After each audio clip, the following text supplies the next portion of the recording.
This is Bryan Johnson. $2 million a year to reverse aging. The billionaire who's spending $2 million. What exactly is Bryan Johnson's routine, and how can you apply the principles to your life? I've done the Blueprint routine for 175 days with my friend Jesse. That's nearly 6 months. 6 months of trial and error, challenges, and figuring out how to actually do this thing. At this point, I've learned how to make Blueprint work in my life as a normal person, and that's what I want to share with you today. In this video, I'll walk you through Bryan's exact routine. I'll break down the Blueprint principles into parts, and I'll show you how I applied those parts to my life and how you can too. By the end of this video, you'll have a formula for how to slow down your speed of aging and live your absolute best life. Quick disclaimer, I've received tons of comments asking for the exact breakdown of my routine. This is that video. It's a bit different than the other vlogs in this series, but my aim is to give you enough detailed clarity so that you can jump into Blueprint or fine-tune your current game plan. With that, let's dive into Bryan's routine. Bryan's routine is pretty well documented at this point,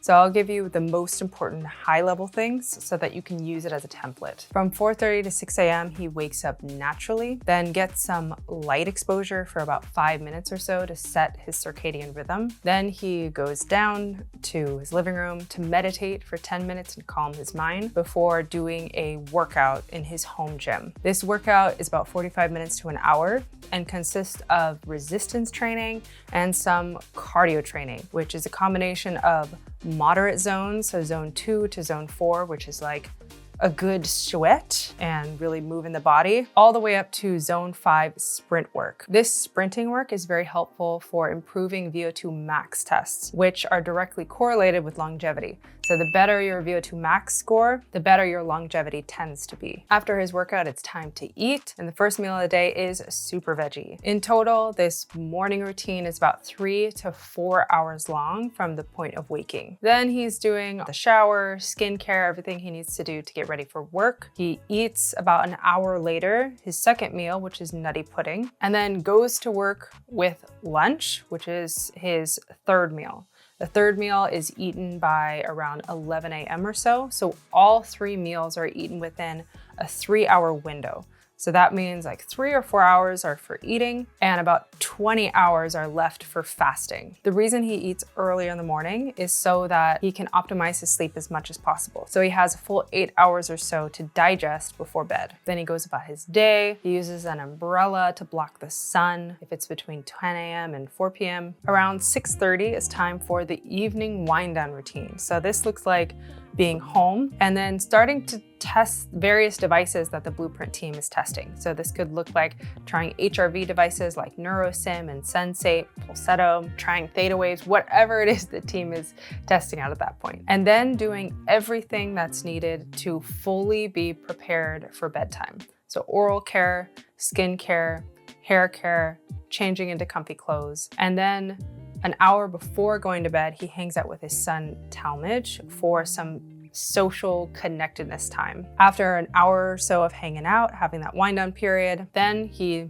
does 10 minutes or so of Pulsetto before bed, and then goes to bed at his scheduled bedtime each night, which last time I checked was 8:30. His bedroom is permanently dark. He uses the 8 Sleep mattress, grounded sheets, has 2 HEPA filters, and that is the sleep setup. And the bedroom is fully dedicated just to sleeping. The word of warning is that Blueprint isn't intended to be a routine specifically designed for everyone to use. This is designed for Bryan and what works for him. And the idea is to take the bits and pieces that work for you and provide inspiration for your own life. This is not something I'm trying to suggest you do. I'm just trying to give you context on what I do. So let's break down the principles. The key principles are the 3 pillars. That's diet, sleep, and exercise, automation, and metrics. For diet, it's eating a whole foods diet, a sprinkle of calorie restriction, and some fasting. For sleeping, it's get to bed at the same time every night, no questions asked. For exercise, it's about moving every day and ideally getting some combination of resistance training and cardio training with at least some sprints thrown in there for the heart health. Automation is all about systematizing and making a routine and doing that routine so many times that you don't even have to think about it. Everything is set up and ready to go. And so you can easily move through the routine in a seamless way. And metrics is all about metrics guiding the way. Bryan talks about it being the thing that tells us how to move through the world, but my conception of it is that metrics are a helpful tool that can help indicate if something is helping us or hurting us. So how do I apply these principles to my life? Let's see an example of a normal person. Hey, let's go. So here's a routine that I've been doing for the past 6 months, applying the blueprint principles to my life. From 5 to 6:30 a.m., I wake up, I get some light exposure, then I do oral care, skincare, and fully get ready for the day. Before I head out, I like to do a little bit of meditation and praying to my ancestors just to get really grounded and settled before I head into the world. I then go to work, start working, and at this point I am fasting. I played around with working out in the morning, but I found that especially with doing weights, sometimes I would just get really tired, and I also felt pretty rushed. I felt like, okay, I have a lot that I need to get done during the day, and so my workout was just faster versus doing it later in the afternoon. I normally feel calmer because I've done the most important tasks, and that felt better to me. But the only reason why that works, as you'll see later, is because I have accountability to do my workout in the afternoon. Otherwise, if I wasn't doing it enough, I would probably keep my workout in the morning. So while I'm working, I am drinking green tea, black coffee sometimes mate. A little bit of caffeine I found helps with the fasting window. And I prefer to fast in the morning versus completely in the evening, just because once I start eating, it's very hard for me to stop eating. So I find it's easier for me to have a lengthier fast if I fast for the morning and then a little bit at night. It takes less mental effort for me that way. Then at noon, I eat my first meal of the day, which is generally nutty pudding.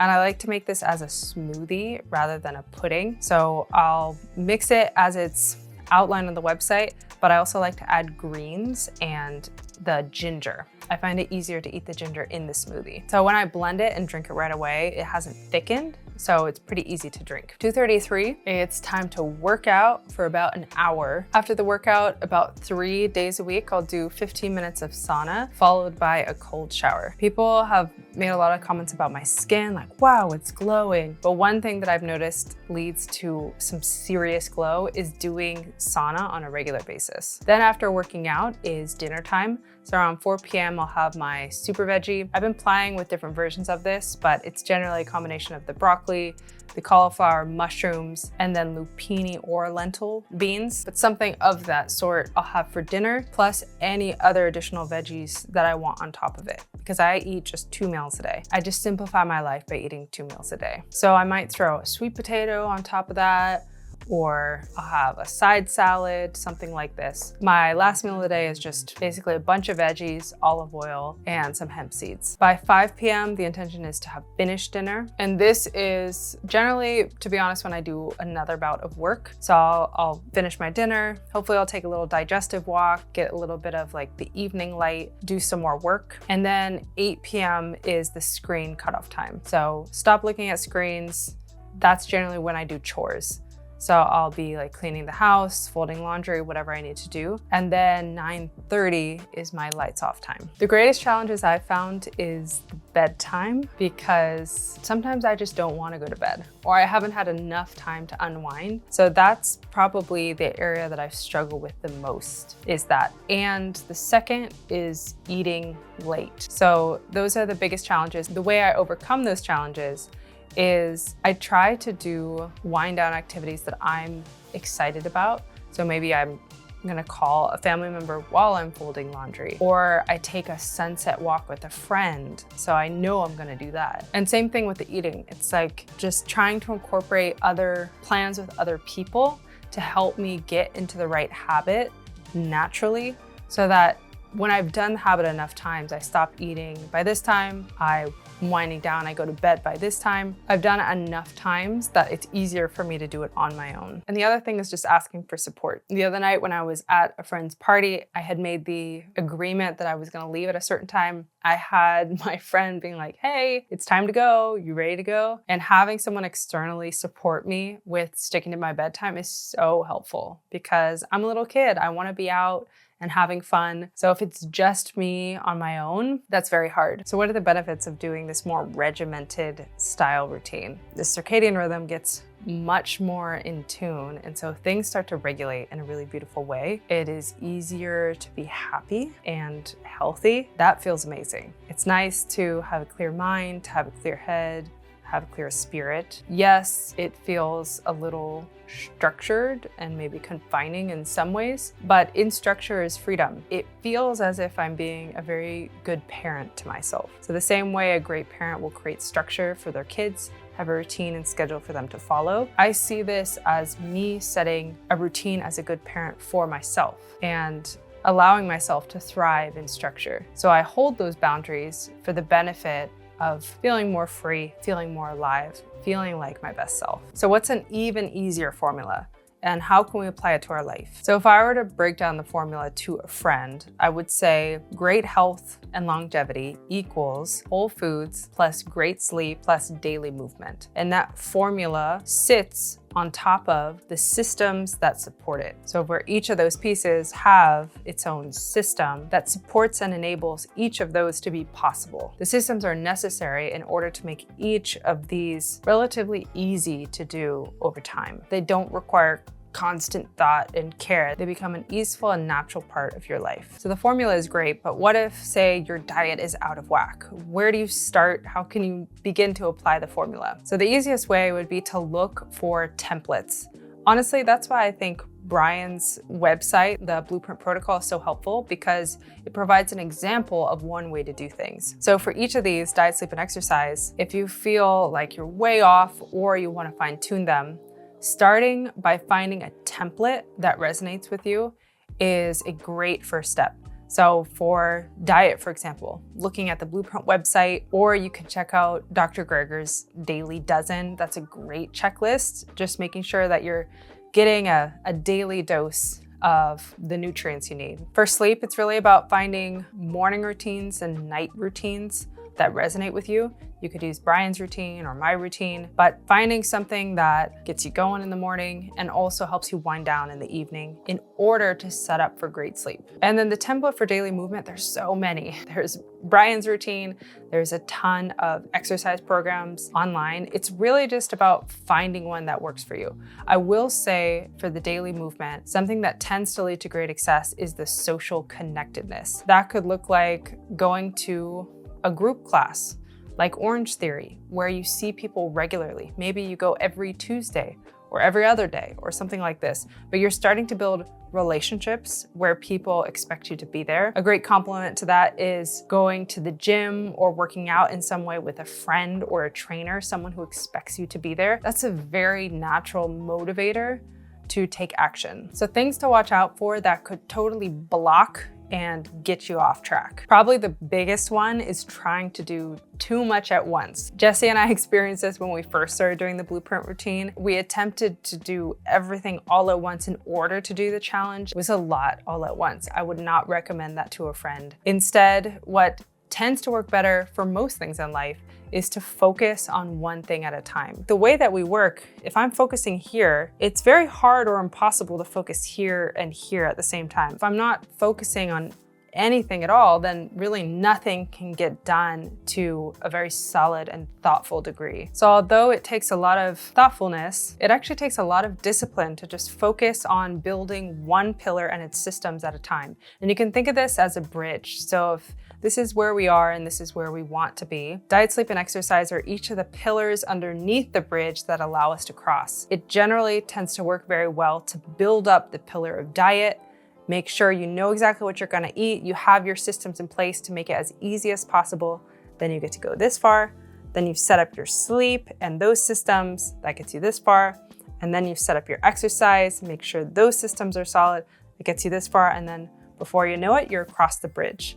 That tends to be easier than trying to do all of them at once, which leads to a higher likelihood of failure. Just keeping it simple, trust in the process, one thing at a time. Another thing to watch out for is doing exactly someone else's routine and trying to do that for the rest of your life. The beauty of starting with a template is You can start from a great place, but a wonderful thing is fine-tuning routines so that it really is optimized for who you are as a person.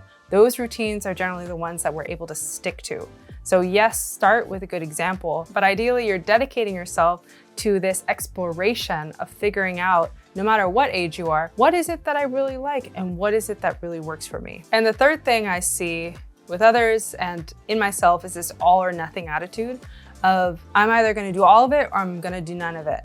And I understand the desire for that, but change happens in small little bits over time. So it's okay to do little pieces, and that is part of the process, and that is success. And I just wanna say, no matter where you're at in your journey, you've got this. You 100% have all the tools you need to succeed.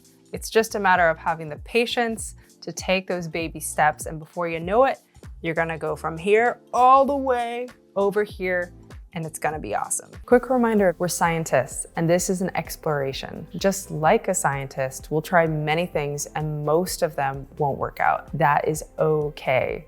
We're exploring to find the things that will stick. The goal is not to do someone else's routine exactly, but to find a routine that's perfectly suited to you. On the topic of exploration, studies show that working in community helps to achieve goals far more than if we try to do it alone. So if you're looking for accountability and support, I'd recommend checking out our school community where we do just that. We outline what our goals are, and together we work towards them in small little chunks. It's pretty awesome. If that's something that interests you, check out the link below. We hope to see you inside. And believe it or not, 180 days is almost over. Will I make it onto the Rejuvenation Olympics leaderboard? And will Jessie make it into a kayak? We'll be sharing all the details next week or right here if it's ready. See you in the next one. Love you. Bye.